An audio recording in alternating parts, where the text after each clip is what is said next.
Hi guys, Mahesh friends. ఆంధ్రప్రదేశ్లో group 2కి సంబంధించి స్క్రీన్ టెస్ట్ అనేది మనకు రేపు కండక్ట్ అనేది చేయబోతున్నారు. ఈ యొక్క పరీక్షకు రాష్ట్ర వ్యాప్తంగా 2,95,036 మంది అభ్యర్థులు అయితే హాజరబోతున్నట్లుగా సమాచారం అయితే ఉంది.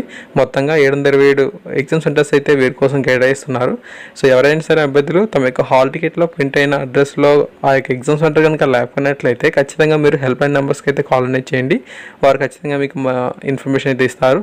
గ్రూప్ 3కి సంబంధించి కూడా ఇదే ప్రాబ్లం అయితే చాలామంది ఎదుర్కోవడం వల్ల ఎగ్జామ్ అనేది రాయలేకపోయారు అన్నమాట. ఆ యొక్క సమస్య అనేది దీంట్లో రాకూడదని చెప్పి ముందుగానే వీరైతే అప్డేట్ అయితే ఇచ్చారు.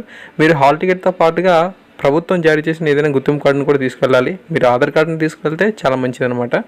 అండ్ అదే కాకుండా మీ యొక్క హాల్ టికెట్లో మీ యొక్క ఫోటో కానీ సిగ్నేచర్ కానీ బాగా లేకుంటే ఖచ్చితంగా ఫొటోస్ని కూడా తీసుకెళ్ళండి. ఓకే, 3 పాస్పోర్ట్ సైజ్ ఫొటోస్ తీసుకెళ్ళినా పర్వాలేదు. ఫ్రెండ్స్, నెక్స్ట్ మనకు విశాఖ జిల్లాకు సంబంధించి ఒక ముఖ్యమైన అప్డేట్ అనేది ఒక పరీక్ష కేంద్రానికి సంబంధించి రావడం జరిగిందనమాట. ఈ యొక్క విషయాన్ని ప్రతి ఒక్క ఫ్రెండ్కి కూడా ఫేస్బుక్, వాట్సాప్ గ్రూప్స్లో షేర్ అనేది చేయండి.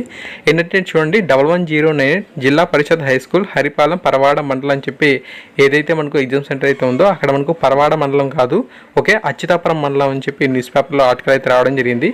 ఈ విధంగా మీకు వెను కోడ్ అండ్ నేమ్ అడ్రస్ అని చెప్పి మనకు ఉంటుంది. 1109 జిల్లా పరిషత్ హై స్కూల్ హరిపాలెం పరవాడ మండలం అని చెప్పి ఉంది కదా.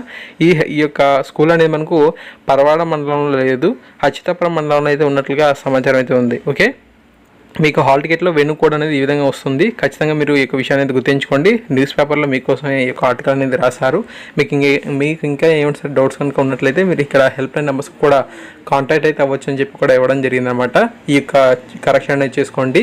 ఓకేనా, అచ్యుతాపురంలో మీరు అచ్యుతాపురం మండలం పరిధిలో ఉన్న ఈ యొక్క స్కూల్కి వెళ్ళి ఎగ్జామ్ అనేది రాయాల్సిన అవసరం అయితే ఉంటుంది.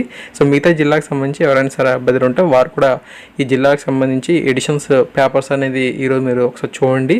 మీకు ఇంకేమైనా సరే కరెక్షన్స్ కనుక ఉన్నట్లయితే ఖచ్చితంగా నాకు ఒక అప్డేట్ అయితే ఇవ్వండి. వీడియో రూపంలో అందరికీ కూడా తెలియచేలాగా ప్రయత్నం అయితే చేద్దాం. ఓకేనా, thank you guys, thanks for watching this video. ముఖ్యమైన అప్డేట్ వచ్చిన వెంటనే మీకు అందిస్తూ ఉంటాను.